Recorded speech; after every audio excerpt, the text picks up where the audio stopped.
डगरिया बड़ा कठिन बा कैसे के आई नगरिया में डगरिया बड़ा कठिन बा।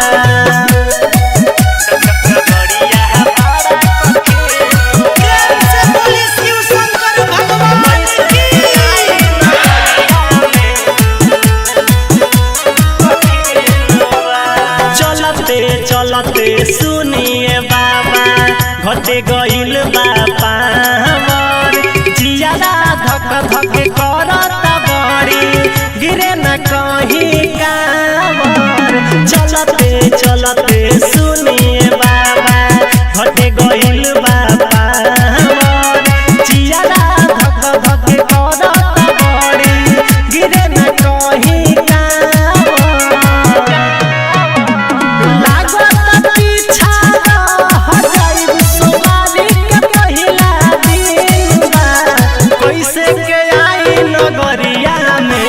डगरिया बड़ा कठिन बा कैसे के आई नगरिया में डगरिया बड़ा कठिन बा।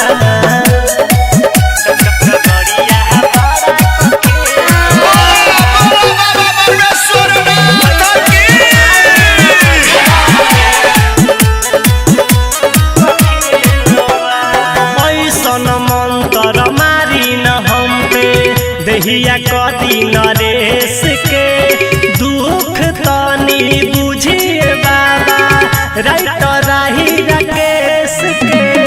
ऐसन मंत्र मारी न हम पे दहिया कदी नरेश के दुख तनी बुझिए बाबा राइट राही राकेश के।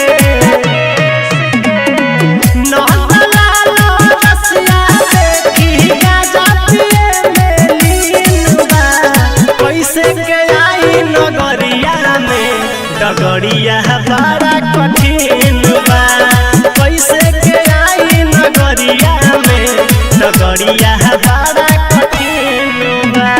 हे भोले दानी सुनी मौआ में पड़ल बा छाला कांवर लेके हमसे अब तनको न चलल जाला।